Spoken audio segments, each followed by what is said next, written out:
Baby, now the way that you talk and the things that you say, where they make I feel alright. And I catch a vibe anytime that I look in your face. Tell me why I look so fine. Baby girl, I see you. Wanna ride you like a bicycle. Now you they blow my mind from a mile or two. And I no go lie, you light up my day. Yes, sir.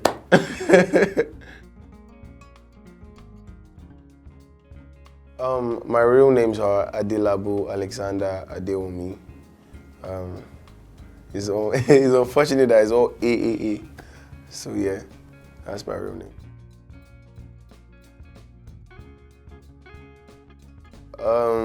I grew up in Lagos. I was born and bred in Lagos, Ogba to be precise. I hail from Ekiti State. That's where my dad is from. My mom is from Edo State. And I have 3 siblings. I have 3 sisters. And they are all very, very energetic people. I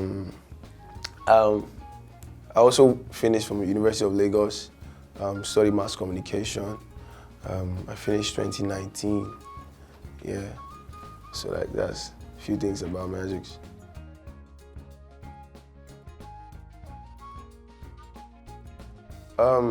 Personally, I feel like music has always been a part of my journey. I won't say that there was a particular person that inspired me to start singing, but because I was inspired by a generation of artists, different generations of artists. I'm talking like Fela, I'm talking like Sonny Ade, I'm talking Two-Face, I'm talking the likes of Celine Dion, talking the likes of DMX.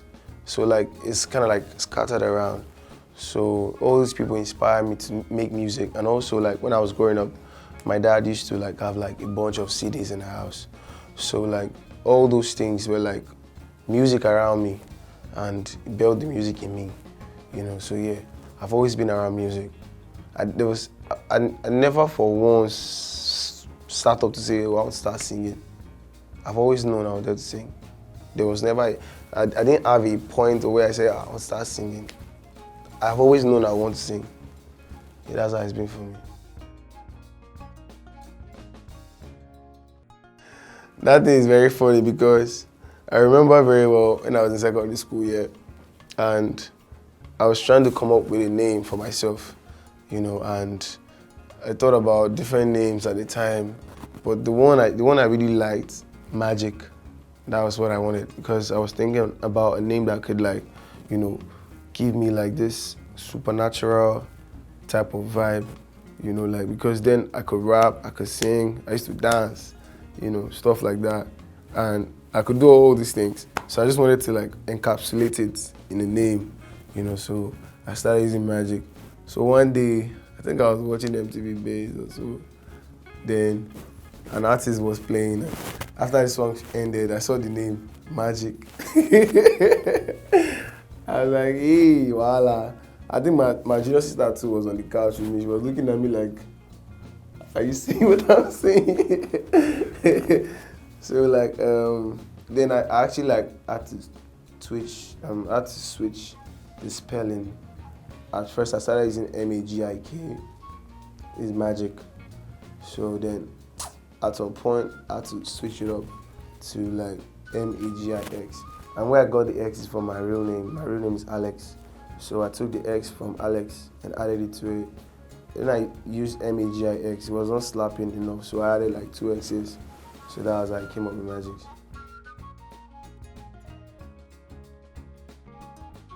Actually, I remember very well, like, because I didn't really grow up with my parents. I left for my grandma's house when I was 7. So the impact of my daddy not supporting my music or my mommy supporting my music was not really much, but my grandma supported me. You know, my grandparents supported me because they were Christians and they used to go to church, so they used to take me to like church, you know, like on Fridays, Saturdays, and Sundays. So I used to be in the church choir, my grandma's church choir. So that was where like I learned all these things, all the singing in choir, so like they were supportive. But later on, when I now went back to my father's house, I was 13 when I went back to my father's house. That was when my grandma passed away. So rest in peace. So I went back to my parents' house, and I realized that my dad does not like people saying they want to be artists.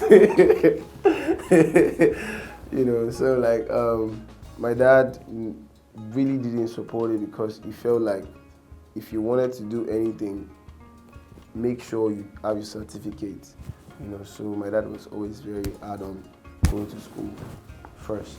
You know, not like he didn't support the music, but he wanted me to finish school.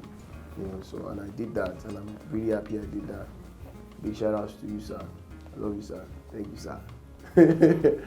Yeah. But my mom even wants you to pierce. I want you to draw tattoo and show them. Yeah, my mom is very supportive, man. Yeah.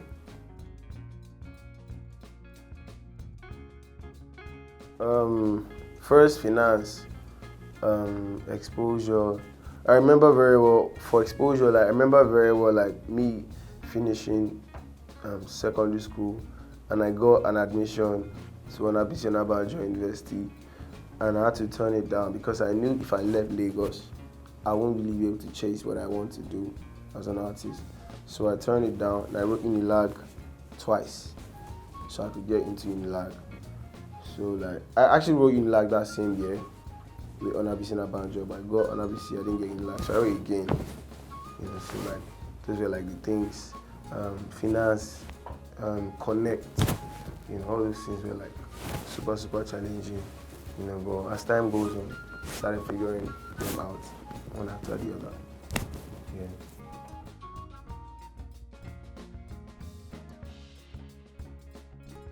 I think it should be those times I used to repeat shoes. You know, when you perform in Unilag and all the shows that you are going to, you're wearing the same shoe.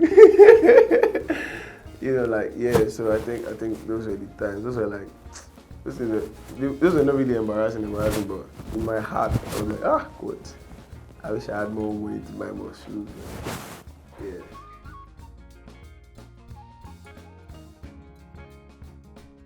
It's hardly a day that I'm not working, so I don't know. I've not had leisure time since I got on. Since I got this fame, I've not had leisure time. I don't know yet. Maybe when I start having leisure time. I don't know.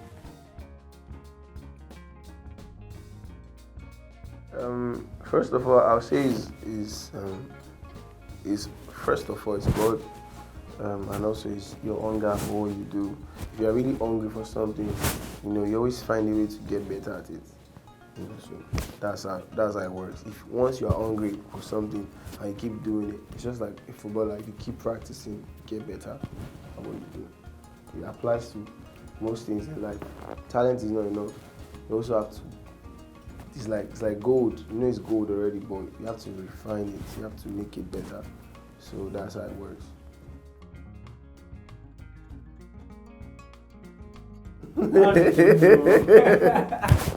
I don't know if you go ask me this question. But like, okay, so the song, yeah, when I was writing that song, yeah, I was thinking about love, you know, in its purest. You know, I'm talking like the love like a father has for a child, you know, the love that a mother has for a son, you know. First of all, love doesn't cost anything. Forget bad too. Like, if I like a girl now, if I see a girl and I like a girl, I know I like her already. I don't need 2 days to know I like a girl. Any guy will be lying to you. I'm telling you as a girl, any guy will be lying to you that, you know, it took me some time, that's a lie. I already know I like you. If I don't like you, I don't go deep. I don't go even follow it up. You understand? So like, so back to the explanation, like, it's when love meets real life. You know, when life happens to love, that's when it costs something, you know. But the effort of love, the ability to pick up your phone and call someone, spend 2 hours on phone with them, you're burning time, you're burning money, You understand? All those things cost, but the effort of love doesn't cost anything. You understand? So that's the essence of love. The love that your mother has for you. She will never accumulate all the money she has spent on you, all to your lifetime. I say this is the amount of money I've spent on you. You know, it doesn't cost her anything. So yeah, that's the essence of love. Don't cost a dime. But a lot of people will be like, love don't cost a dime. People don't want to think. They just want to nail you. I said we just want to nail you to the cost, but love is expensive. Man. I'm actually like really not like a lover, but I think growing up with my grandma, growing up with my mom, I think those people like impact a little bit of human in you. The moment you lose love in your life, you lose so much. You lose everything. You understand?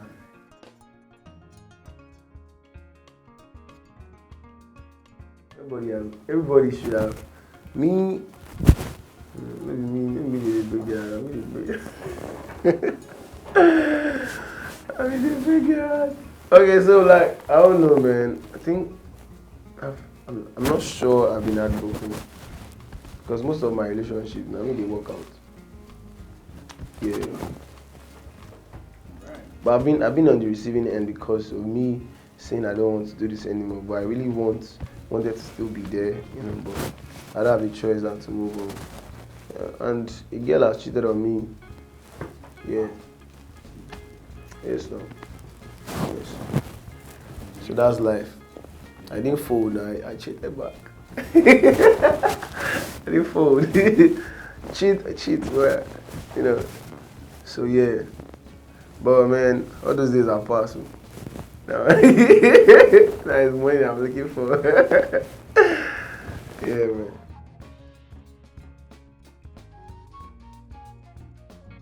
Romance is far from me. Romance is very far from me right now, man. The only thing I'm in a romantic relationship with is my music. Yeah, and that's I think most artists can't afford it. People don't understand it, but most artists cannot afford love. I'll be very honest. Like most people can't really afford it. If you are down to chase this dream, it's not easy. I don't know about other jobs, but it's not easy. Putting it together. Music is like a wife. Music is like it's like a child. You have to nurse it. So it takes like 80% of your attention. So the other 20 you now be splitting it amongst family, girlfriend. Yeah. I'm putting out. I actually made a reel on my song. Doesn't cost a dime. Yeah. I'm putting out a reel. I'm looking at putting someone special on it. Also, like I'm looking to put out a new project this year. I don't go see love inside out. One love like this on the side. Yeah, so like I'm putting out a project definitely this year. Putting out a couple of singles before the project definitely. And more visuals, more shows definitely, more collaborations. So yeah, I'm looking forward to doing all these things, man. I'm really looking forward to it.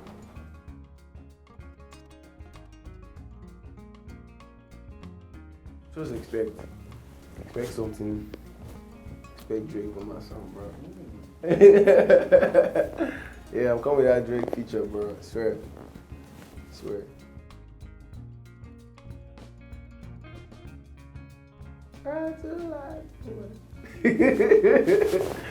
Okay, 3 things you don't know about Magixx.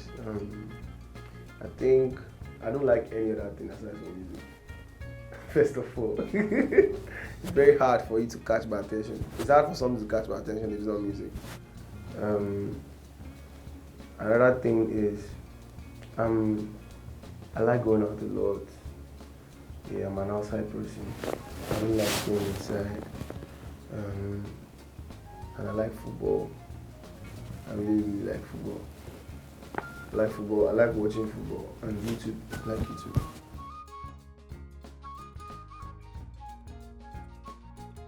was like it's just like a training ground. You know, you get for the first time you get to meet like a set of classmates that really support you. You know, like you see like a whole department of people like I'll be like, oh, Magixx, that guy. You know, those are people like start sharing your gospel. So Inlag was definitely like a starting point, was like a platform for me, and I used it because that was like basically one of the reasons why I went to Inlag. That was how one person tell one person about this is Magixx and they follow you on Instagram, you know. So like Inlag was everything. Inlag is the foundation of what it is now. Inlag taught me artist relationship. Inlag taught me the use how to perform, you know, on stage. You know, like we used to have like a lot of crowds, like talking about like 2,000 crowds, like 1,000 crowds in school. You know, so like yeah. It was really the foundation of Magixx. Yeah.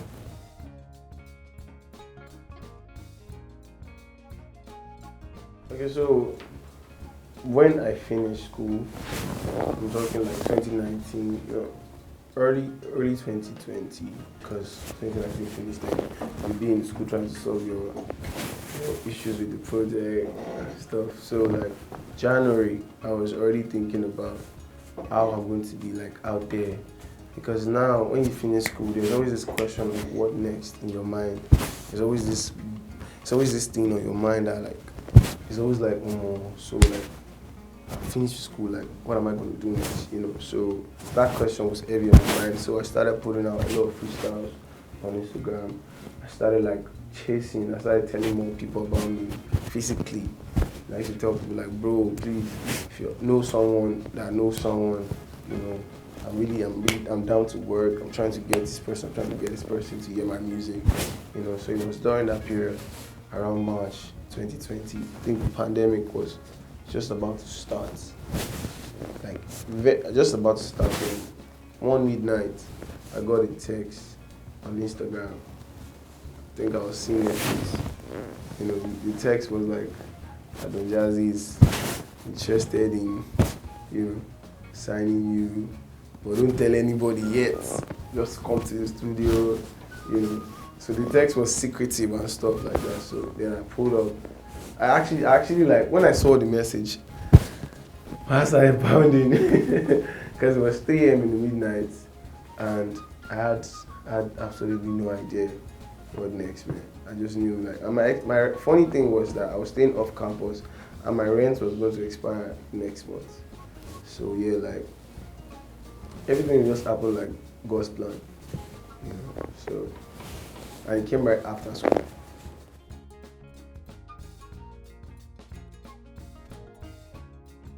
I think it's been an honor.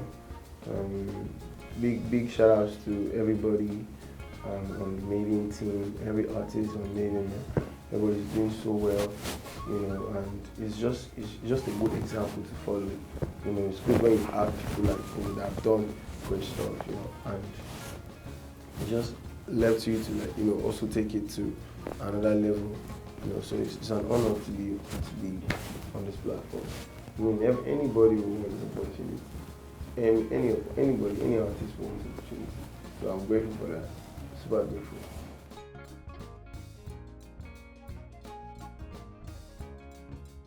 Yeah, even inside your compound. The compound that is your money to rent. Yeah, it's crazy, man. It's crazy. You can't act. There's a way you need to act. There's a way society conduces you to act. So, but it's left to you to choose the kind of fame you want. Like, someone at Mavin, one of my bosses at Mavin always say, like, it's left for you to choose the type of fame you want.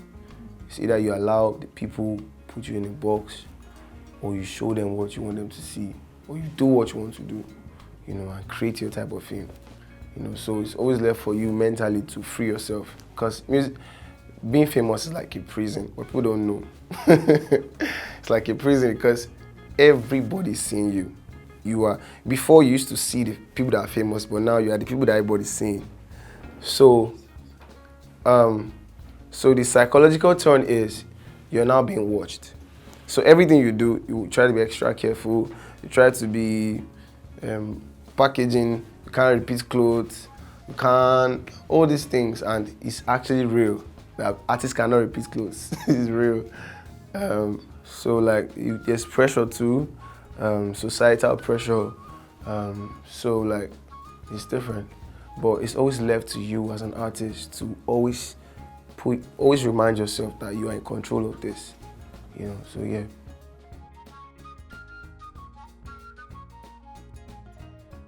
Personally, I think like I've been in that space. You know, I've been in that space where I was in the studio one day, and the producer told me, "Shay, you know the smoke, ni? Shay, got smoke. If you smoke, we'll get inspiration. go sing, bedu." You know, and I was looking at the producer like, "This nigga, you've not even heard me sing. I've not sang. I've not done anything. So you don't know me. You don't know if I need to smoke. You don't know if I don't need to smoke." So I think it's a thing of what works for you. You know, stop feeling societal. See, this thing is a mentality. If you allow it get to you, it will eat you up. That's how it works. It's like a virus. Once you allow something get to your mind and you allow it, it's just like a cup. If you're holding a cup for 1 hour, you might not start feeling like pain. But if you hold it for 5 hours, you start feeling more pain. So once you allow something balance on your mind, it's going to eat you up. So don't let any of those things get to you. I think that's how to deal with societal pressure. Yeah, don't let it come to your mind. Once it comes to your mind, go and play a game. Go and play snooker.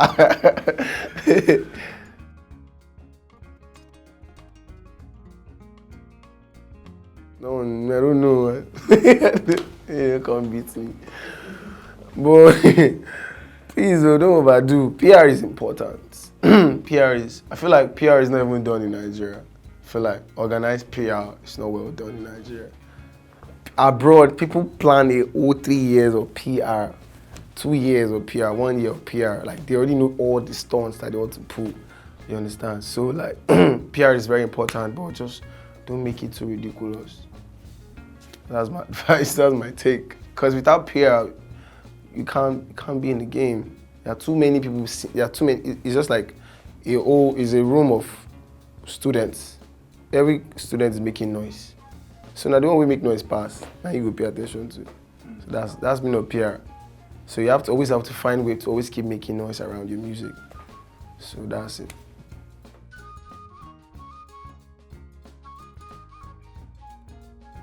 I think like Nigeria's problem is more than Jesus Christ. And I think Nigeria's problem is more than politics. I think Nigeria's problem is people.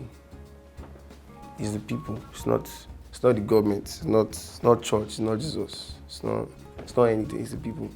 So I think we as people, we need to just be better people first. We just need to be better people for better things to happen. Treat the policeman, treat the next person right. Your friend, be your brother's keeper. That's how you build a great country. Because it's these people that you treat well that are going to become governors. It's these people it's the way you act on the road. That's what, because life is like this. Life is like this. What you see is what you become. What you read constantly stays in your head. What you see constantly stays in your head. If you're a child, you're raised in Ghana, you always talk like a Ghanaian. If you're a child raised around good people, you think good things. If you're a child raised around people that are trying to develop technology, that's how you be thinking, that's how you be wired. Human beings are like memory cards. So whatever you implant in them, especially from a very young age, is what stays in their spirit. So it's hard to convince a country of how many population that you... Our journey long, brother. Our journey is too long. See, next election they'll rig it. Don't worry. And I think the country needs to, for any of this to happen, there needs to be evolution. Yeah, that's the truth. Anybody that is telling you that one young person, every young person in this country, in fact, 60% of people in this country now are scamming. I'm telling you for a fact. So everybody's out for their pocket. So evolution needs to happen.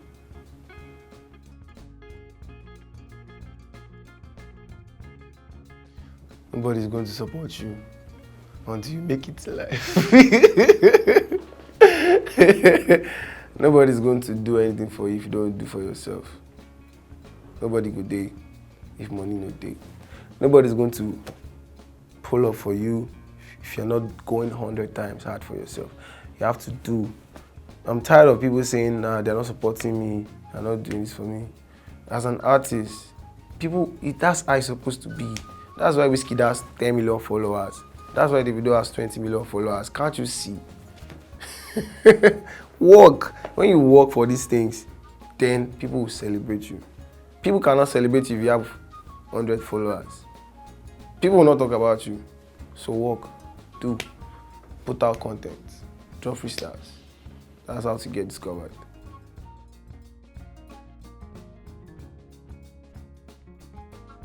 $1 million for gay. I'll make more than that this year. Oh, Jesus.